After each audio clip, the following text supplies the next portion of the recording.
Okay, so the very new topic is errors in hypothesis testing. As I told, it is very important. It is a very important topic हमेशा के लिए.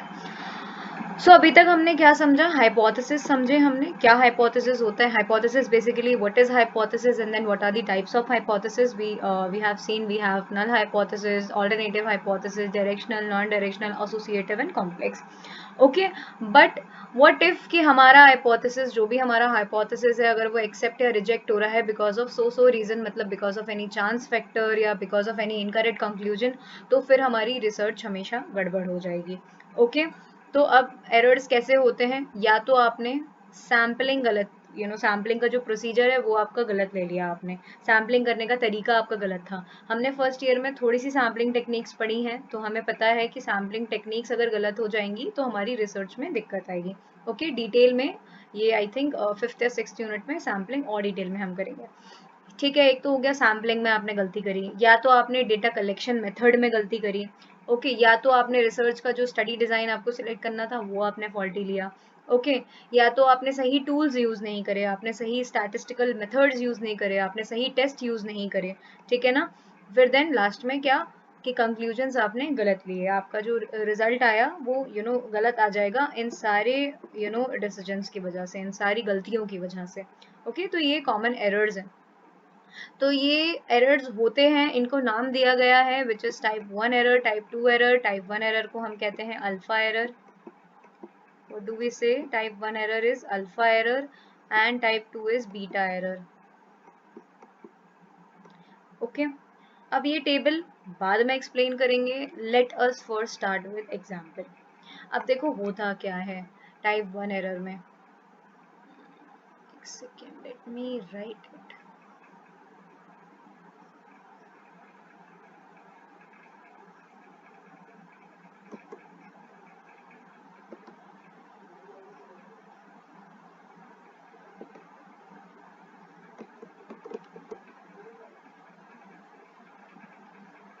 Just a second.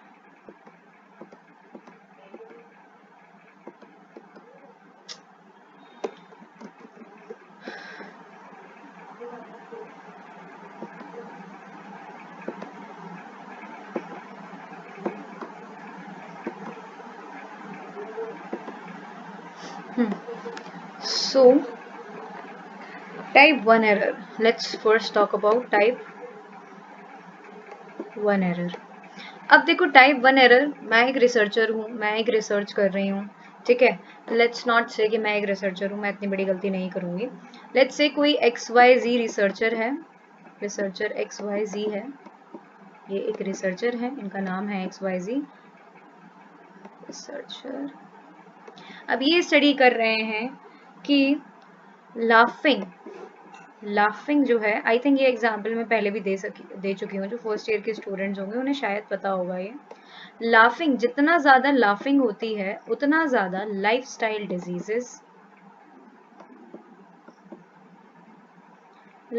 Diseases जो रहती हैं वो कम होती हैं. Diseases कम होती हैं. जितना ज्यादा लोग हंसेंगे उतना ज्यादा उनको लाइफस्टाइल डिजीजेस कम होंगी. What are the lifestyle diseases? Like diabetes हो रहा है, ओबेसिटी है, ये सारी चीजें लाइफस्टाइल डिजीजेस में आती हैं. ठीक है, जब आपका लाइफस्टाइल अच्छा नहीं होता है तो ये सारी डिजीजेस आपको होने के चांसेस रहते हैं. तो मैं एक रिसर्चर हूँ, मेरा ये स्टडी प्रॉब्लम स्टेटमेंट है. ठीक है, अब मुझे ये चीज़ प्रूफ करनी है. ये मैंने हाइपोथेसिस दिया, ये ऑल्टरनेटिव हाइपोथेसिस मैंने दिया. अब मुझे ये चीज़ प्रूफ करनी है. ओके, मेरा यहाँ पे नल हाइपोथेसिस क्या होगा? मेरा यहाँ पे नल हाइपोथेसिस क्या होगा? मैं LG यूज कर रही हूँ फॉर लाफिंग, और मैं यूज कर रही हूँ LD for lifestyle diseases. Okay, आप लोगों को समझ में आ जाएगा. तो लाफिंग, यहाँ पे नल हाइपोथेसिस ये होगा कि लाफिंग का कोई भी रिलेशनशिप नहीं है with lifestyle diseases. Okay, and then जो हमारा ऑल्टरनेटिव हाइपोथेसिस है वो क्या होगा कि लाफिंग का रिलेशनशिप है with our lifestyle diseases. Cool, ठीक है, ये समझ में आया आप लोगों को? नाउ व्हाट आई डिड, मैंने इस चीज को टेस्ट करने के लिए, मतलब ये आप लोगों को लग रहा है कि ये मतलब डिजाइन ही गलत है, मतलब प्रॉब्लम स्टेटमेंट ही गलत दिया हुआ है ना? ये चीज समझ में आ रही है ना कि हंसने से किसी की डिजीजेस कम नहीं होती. बट स्टिल मैं तो रिसर्चर हूँ, मैं तो मतलब मैं नहीं हूँ, XYZ जो है वो रिसर्चर है, उसे ये चीज़ प्रूव करनी है। नाउ व्हाट ही डिड, इसने क्या किया, इसने लिया कन्वीनियंट सैंपल। कन्वीनियंट सैंपल का मतलब क्या, कि इसने कहीं से भी रैंडमली, मतलब कहीं से भी इन द सेंस अपनी फैमिली में, अपने फ्रेंड्स में, अपने कोलीग्स में से इसने कन्वीनियंट सैंपल लिया। Convenient spelling is not right, convenient,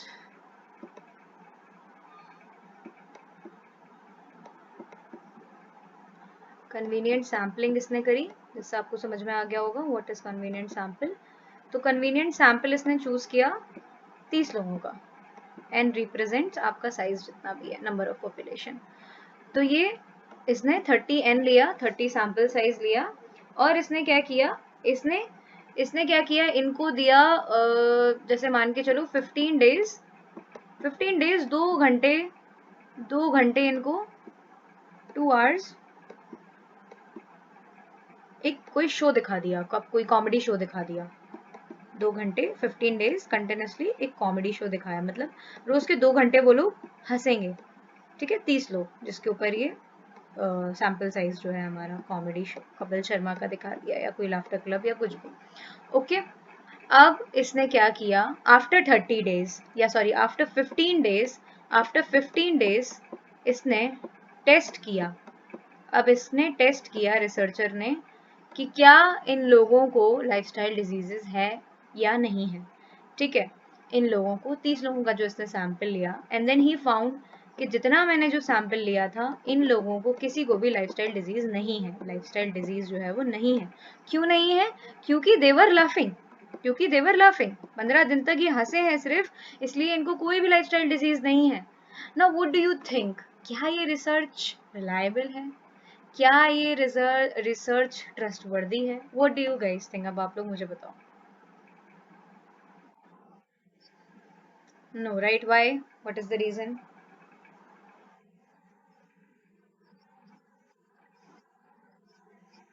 exactly, hmm, exactly, other reasons, anyone?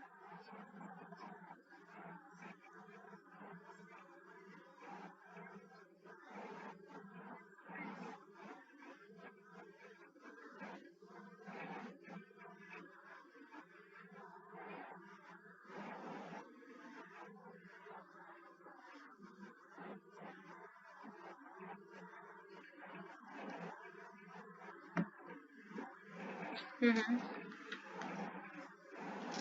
या, hmm,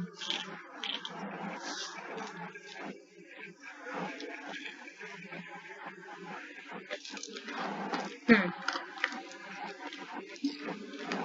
hmm. But my question was कि डू यू थिंक जिस मेथड से इसने रिसर्च करी, जिस मेथड से इसने सैम्पलिंग साइज लिया, जिस मेथड में उसने कोई पहले चेक नहीं किया कि इनको डिजीजेस थी या नहीं थी, तो मैं क्या इसकी बात मानूंगी इस रिसर्चर की? That was that was my main point, कि यहाँ पे इसने सैम्पलिंग, यहाँ पे इसने सैम्पलिंग टेक्निक गलत ली, यहाँ पे इसने टेस्ट गलत यूज करे, यहाँ पे इसने प्रॉपर मेथड से कुछ भी नहीं किया। तो अब हुआ क्या, वी वर स्टडिंग एरर्स, हुआ क्या कि नल हाइपोथेसिस सही था, मतलब this is not very true कि सच में हंसने से किसी की लाइफस्टाइल डिजीज कम नहीं हो जाएगी, कम नहीं हो जाएगी, मतलब मैं ये नहीं कह रही हूँ कि जो हंसेगा कि उसकी लाइफस्टाइल डिजीज होगी नहीं उसको, ये नहीं है। अब ये यहाँ पे है कि क्या हंसने से डायबिटीज कभी खत्म हो जाएगी, क्या हंसने से ओबेसिटी खत्म हो जाएगी? नहीं होगी, नहीं होगी। जब तक आप फिजिकली आप कुछ मेहनत नहीं करोगे उसके ऊपर, आप मेडिसिन नहीं लोगे, आपकी लाइफस्टाइल डिजीजेस नहीं जाएंगी, सिर्फ हंसने से तो नहीं जाएंगी। ओके, तो मतलब कहने का क्या है कि यहाँ पे आपका नल हाइपोथेसिस जो था वो सही था। क्या था null hypothesis, what was the null hypothesis here? Yes please tell me. इस रिसर्च में नल हाइपोथेसिस क्या था? Come on guys, first. True, lifestyle diseases, right, ये था हमारा नल हाइपोथेसिस। तो ये नल हाइपोथेसिस क्या था, सही था, सही था। स्टिल इस रिसर्चर ने उसको रिजेक्ट कर दिया, सही नल हाइपोथेसिस को उसने रिजेक्ट कर दिया और गलत अल्टरनेटिव हाइपोथेसिस को उसने एक्सेप्ट कर लिया. He rejected the true null hypothesis and he accepted the wrong alternative hypothesis. ये हो गया टाइप 1 एरर. ये क्या हो गया?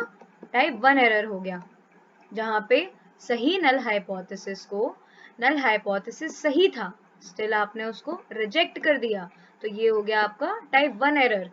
और अगर आप उसको सही नल हाइपोथेसिस को अगर आप मतलब सही नल हाइपोथेसिस को अगर आप एक्सेप्ट कर लेते तो डिसीजन आपका सही हो जाता. Got it? This is your type 1 error. Fine, ये समझ में आया सबको? किसी को भी कोई भी डाउट हो तो प्लीज आस्क, मैं ये दोबारा नहीं बताऊंगी. And this should be very clear to you all because ये इंपॉर्टेंट है. इसको प्लीज इस वीडियो को आज रात में दोबारा देखिएगा, आई विल अपलोड, क्योंकि ये इंपॉर्टेंट है, काफी इंपॉर्टेंट है. बार बार I am repeating this statement. Is it clear? Please at least give thumbs up if it is clear.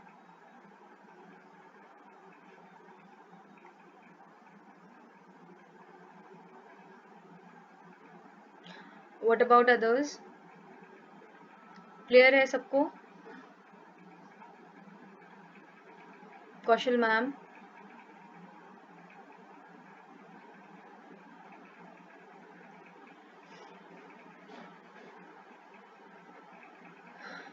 Fine, okay okay, ठीक है. I hope it is clear.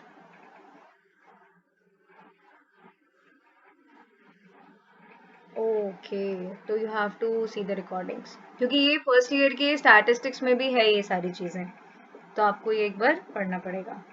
यहाँ पे भी इट इज इम्पोर्टेंट और फर्स्ट ईयर में. ठीक है, ये हो गया हमारा type 1 error. Okay, now let's talk about type 2 error. अब टाइप 2 का एग्जाम्पल मैं लेती हूँ, कोई भी एग्जाम्पल ले लेते हैं. यहाँ पे टाइप 2 का एग्जाम्पल वुड बी टाइप 2. अब टाइप 2 में क्या एग्जाम्पल लेते हैं? मैं यूजुअली यही एग्जाम्पल लेती हूँ. पहले मैंने जब पढ़ाया था एक वो डॉक्टर और वो प्रेग्नेंट वुमेन का ऐसा एग्जाम्पल मैंने लिया था, आई रिमेम्बर. जापान में एक स्टडी हुई थी, एक रिसर्चर ने जापान में एक स्टडी करी थी, जहाँ पे ही फाइंड आउट कि जो ओल्डर अडल्ट रहते हैं या जो बुजुर्ग जो लोग रहते हैं, तो उनका अगर ओल्डर अडल्ट जो हैं या जो रिटायर्ड जो लोग हैं, तो मैं क्या लिखूं यहाँ पे? ओल्डर अडल्ट, ओल्ड पीपल या लिख देते हैं.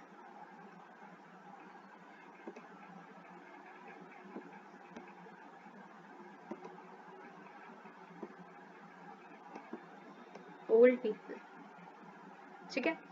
अब ओल्ड पीपल अगर किसी एक्टिविटी में एंगेज्ड हैं, if they are engaged in some activity, चाहे फिर वो गार्डनिंग हो या वॉकिंग हो या फिजिकल कोई एक्टिविटी हो, हाँ अगर वो कोई क्लब जाते हैं, तो एंगेज्ड हैं अगर किसी एक्टिविटी में, देन उनकी साइकोलॉजिकल वेलबींग या सब्जेक्टिव वेलबींग पे असर है, मतलब उनकी सब्जेक्टिव वेलबींग अच्छी है. ठीक है, उनकी सब्जेक्टिव वेलबींग जो है, साइकोलॉजिकल वेलबींग या सब्जेक्टिव वेलबींग इज नाइस. ठीक है. अब ये एक रिसर्च हुई थी जापान में, और वहां पे पाया गया कि जो लोग किसी लीजर एक्टिविटी में या किसी अदर एक्टिविटी में अगर एंगेज रहते हैं, तो उनका subjective wellbeing is very high. ठीक है, जितना हाई ये होगा उतना हाई सब्जेक्टिव वेलबींग है. ओके. अब इंडिया का कोई रिसर्चर आया, ठीक है, इंडिया में ये स्टडी दोबारा हुई, किसी रिसर्चर ने इसको स्टडी किया. ठीक है, अब क्या किया इसने, सेम स्टडी थी ओल्ड पीपल वाली.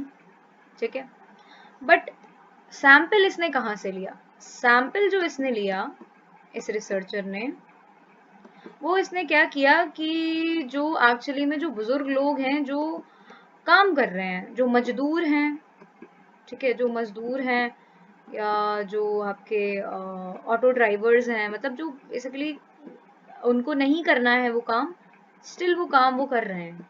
ठीक है, वो कमाने के लिए, because of money they are earning, because of money they are doing work.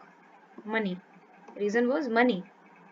उनका खुद से मन नहीं है, ये टाइम पास वाली एक्टिविटीज नहीं कर रहे हैं, ये खुद को बिजी रखने वाली एक्टिविटी नहीं कर रहे हैं, they are doing it for money, किसी मजबूरी के तहत ये काम हो रहा है, मनी।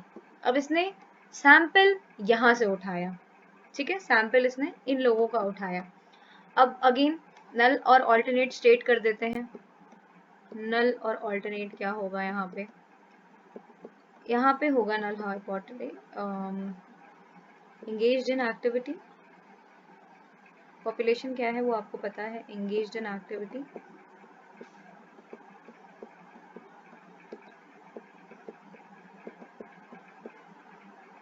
का कोई भी रिलेशन नहीं है with wellbeing. This is your null hypothesis. whereas का रिलेशनशिप है वेलबींग से, सेम चीज का रिलेशनशिप है विद वेलबींग, ठीक है ना। सो अब यहाँ पे ये है आपका अल्टरनेट हाइपोथेसिस। अब क्योंकि इसने सैंपल साइज ही गलत लिया, जबकि हमारा अल्टरनेट हाइपोथेसिस जो था वो सही था, अल्टरनेट हाइपोथेसिस सही था, ओके, नल गलत था। बट यहाँ पे इसने क्या प्रूव कर दिया कि नहीं, जो एक्टिविटी में एंगेज्ड है उनका कोई भी रिलेशनशिप नहीं है किससे, सब्जेक्टिव वेलबींग से। इसने ये चीज एक्सेप्ट कर ली, मतलब जो गलत नल हाइपोथेसिस था उसको इसने कर लिया एक्सेप्ट, और जो सही अल्टरनेट था इसको उसने कर दिया रिजेक्ट। तो ये क्या हुआ, when null hypothesis was wrong, when the null hypothesis was false, still you accept it, इसका मतलब ये हो गया आपका टाइप 2 एरर, ये हो गया type 2 error. when null hypothesis was wrong and you still accept it, this is your type 2 error. Type 1 में क्या था, जब null hypothesis सही था आपने उसको रिजेक्ट कर दिया, ये था आपका टाइप 1 एरर। अब अगर इसको, ये तो मैंने डिटेल में समझा दिया, बट रेक्टिफिकेशन के लिए, इतना सब याद ना रखने के लिए आपको सिंपली कैसे याद रखना है, पहले हम सही गलत, जैसे सही गलत जब भी हम बोलते हैं तो सही पहले आता है ना, और गलत पहले बाद में आता है। तो सही, नल हाइपोथेसिस सही था फिर भी हमने उसको रिजेक्ट कर दिया, this is type 1 error. Null hypothesis गलत था फिर भी हमने उसको एक्सेप्ट कर लिया, this is your type 2 error. Sir सही और गलत से याद रखना, मैंने इसको ऐसे ही याद किया था, इतना सब झमेला ना पालने, मतलब जब मैं अपने फर्स्ट ईयर में थी मुझे ये सारी चीज़ें समझ भी नहीं आती थी है क्या, but still I know all the things. तो अगर आप लोगों को याद रखना है तो ऐसे याद रख लेना, okay. When again I am telling, जब नल हाइपोथेसिस सही था उसको आपने रिजेक्ट कर दिया, टाइप 1 एरर हो गया। नल हाइपोथेसिस गलत था आपने उसको एक्सेप्ट कर लिया, टाइप 2 एरर, ठीक है। विद एग्जांपल्स मैंने ये आपको अच्छे से पढ़ा दिया है, ओके। ये सब छोड़ देना, ये सब, ये वाले एग्जांपल्स इसमें मत जाना, ये तो भूल जाओगे आप लोग सारी चीजें, जितना मैंने बताया उतना आप लोग याद रखना, ओके। देन नेक्स्ट इज, अच्छा आप लोग मुझे बताओ, टाइप 1 टाइप 2 दोनों चीजें क्लियर हुई, ठीक है, ओके। निरंजना क्लियर है, सब समझ में आ रहा है,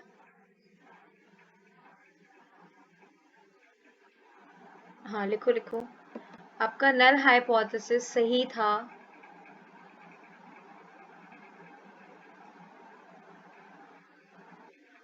आपने उसको रिजेक्ट कर दिया,